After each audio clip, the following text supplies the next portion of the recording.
I think a lot of engineers are going to have a similar sentiment as the economy moves into a recession, that maybe they aren't good enough for software engineering. In this video, I'm reading a Reddit post from CS Career Questions, and some of the responses I think will be good for people to hear for a perspective on their career or this computer science career industry in general. So this is from, I'm not going to try to say that username. He says, I love software development. I have the right personality for it and a logical mind suited to this kind of work. I literally can't imagine anything else I want nor could do. But the last 6 years have shown me I might not be good enough to succeed in this field. To be blunt, I'm not smart enough. Let me explain. I started my career as a dev at a large defense contractor where the work was very relaxed. Got by fine and stayed there for 2 years while I completed my CS Masters.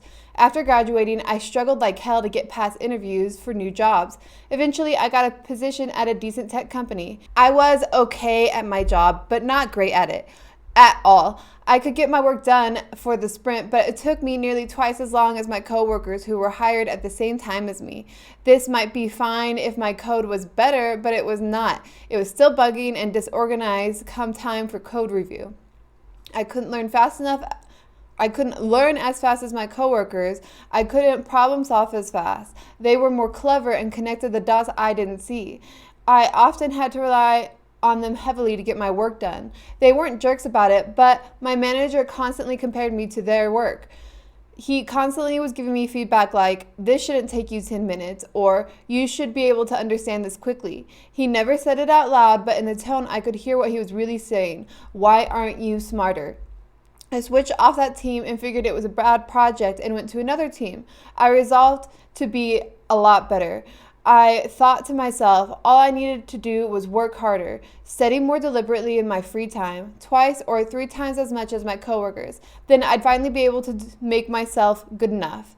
But after a year on the team, I was starting to see that was never true. In spite of diligent effort, I couldn't keep up, not even close. Every time I did code pairing, I was always the one lagging behind. I read books on clean code, took online courses, practiced on my own personal projects, and even timed myself while writing code. I studied how to learn faster.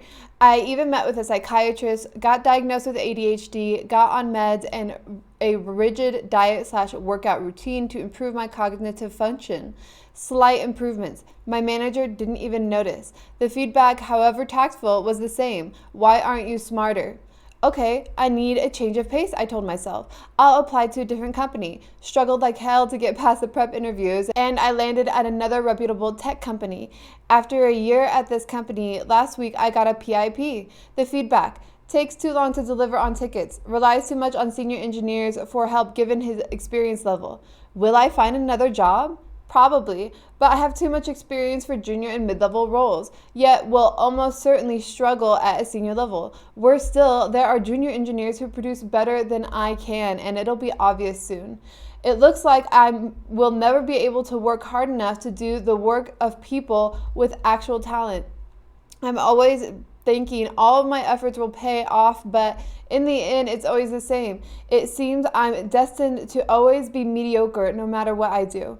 I turned 29 in December and I feel like my career is already over. I don't know how to take it. I'm not sure what I want to do anymore. I've tried everything I can think of. I desperately don't want to give up, but it might be time to read the writing on the wall. It seems like everything was already settled for me before I even began. If only I had been born a little bit smarter. Too long didn't read.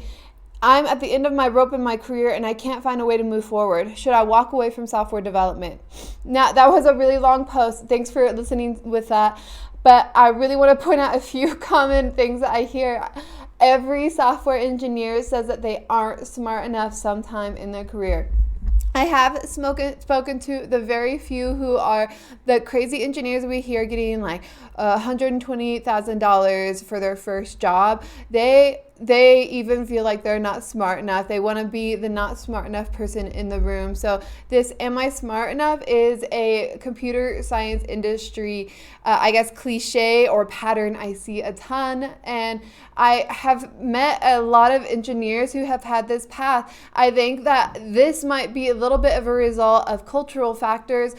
We have been, as America, the country I'm in and talking from, we have been teaching high schoolers and kids not in college how to use JavaScript for a long time. We've been encouraging people to go into computer science for a long time. So the talent pool is much bigger. Now, computer science is something that smart, logical, mathematical people tend towards. I'll be honest, there's a lot of autistic people in the industry. No hate to neurodivergence, but that kind of mind works well with computer science type of work. And we are going to see a new generation, I think, of people like this poster who maybe they have the logical mind, the organizational mind, even the patience for software development, but they simply can't keep up with people who are more adept to the organization of the coding. Now, it's the messy coding that I hear a lot about, and being told it takes them too long to do certain things. Those are red flags. If you feel like you relate to this post, ask yourself, does it seem like you're always lagging behind on the team? Does it seem like you are always being compared to your coworkers? That's probably a sign that you're not keeping up with the team. And this person talked about how they tried to solve it, which is all things that I would suggest. They went to a psychiatrist and got diagnosed with ADHD, which is a huge impact. That probably would have been more helpful at earlier jobs. And they went to schooling and tried to further their education, even tried to figure out how to learn better. Another thing I wanted to point out too, their first job was a defense contractor job. Now, I said it in one of my past videos that I'll try to link at 7 minutes in, that talked about how I think defense and energy companies are going to do well in the recession. They might not offer stock with the company. They have 401k programs, and they might not have the highest salary in the area, but they are going to be stable through an economic recession. And I would say that they tend to hire engineers that are not the top of their game. If you want to work for a government contractor, you need certain kind of clearances. So if you're one of these people who relates to it, I would consider going to a government contractor. Let's read the first response, and that has 693 upvotes on it. Few ideas. You could go back to a slower paced, more boring position in defense work, government jobs, old companies, hard work companies. I agree with that. That is an alternative. A lot of people in the tech industry are always trying to chase the shiny startup or a cool company that is either a product that they use, a product that that solves a problem that they're interested in, or just a company that has a reputation with their family, friends, network, and society in general. Software people love to go to those jobs, and I get it. I mean, it's a little bit of an ego boost. I would say people in the tech industry have an ego problem sometimes, so that can be a biting tongue situation where they have to take a job at a company that's boring, or it's a government job, no one's ever heard of it. They're like solving old problems, or maybe the only reason the company exists is because the new adopted technology to kind of destroy the other company hasn't been adopted in the specific industry. So some of these companies that the person's suggesting to go to are just behind on the times, and not a lot of people in tech and software like to feel like they're behind on the times. Another suggestion, you could switch specialties so you can be a beginner again. That is a solution if this person's front end, back end, DevOps. There's places that you can move and pivot. I wouldn't suggest necessarily for data engineers to go into a data science role. That's a saturated tech talent pool. There's a lot of people trying to get that kind of work. So I wouldn't go, that would be a backward step if you're a data engineer. But there are ways you can adopt your skills, and yes, maybe your salary won't be as high, but you can start from the beginning. And there are certain specialties that have higher levels of smart enough. I would say cloud architecture, while it will sustain the recession, tends to be a are you smart enough type of sector in tech, whereas more front end would be more are you intuitive enough? Are you marketing minded enough? Next suggestion, you could keep job hopping, filtering for companies that have positive management reputations and working on skills and therapy, and hoping the small gains will keep racking up. In one of my last videos, I talked about job hoppers in the recession. I would not take that advice at all. Don't job hop if you feel like you're not good enough for your team. I would try to reach out to every person in leadership, even HR, trying to get either maybe they can pay for school to help you get better, private tutoring. It costs a lot to fire people, so they most likely will invest some amount of education just to try to get you better at your job. But the idea of filtering companies for positive management, now there are a lot of people who are in crappy management situations and they don't know because they have no comparison. So almost everyone's going to say, well, make sure that you don't have a crappy manager, and that's why you're not doing well at the job. And that is a legitimate thing to say, but it is often the only thing people say instead of maybe going to the real problem, which would be needing skills in therapy. There are a lot of people in the tech and IT industry that have obvious personality issues that have been mostly tolerated because of a tech talent shortage or the hiring spree during the startup boom. But now we're seeing the startup bubble burst, and I would expect to see less tolerance for people who are not cooperative in the workplace, or maybe they get stressed out easily, or they only have a narrow window of hours that they think they can do work. So if they ever have to pair code outside their ideal window of hours, they just can't seem to perform. That's not like the cognitive flexibility that is good and useful for the entire team. That's only good and useful for that one person. That's just an example. The next suggestion, you could do contracting work where you aren't being compared directly to other engineers. And that is true. If you are a contractor, you are more individually evaluated by the timeline of your project. I think contract is going to be offered more now because A, it's easier to fire contractors, B, you don't have to offer them benefits, and C, you can usually filter for the best candidate with contract due to the tech industry is just filled with people who have different kinds of visas, and a lot of these people are looking for contract to, or corp to corp, or contract to hire, or just roles that start on contract because of some sort of visa residency issue. I'm not an expert on that, but I certainly deal with it a lot. And the final suggestion, depending on your non-programming skills, you could either pick up a different role or let's try it again.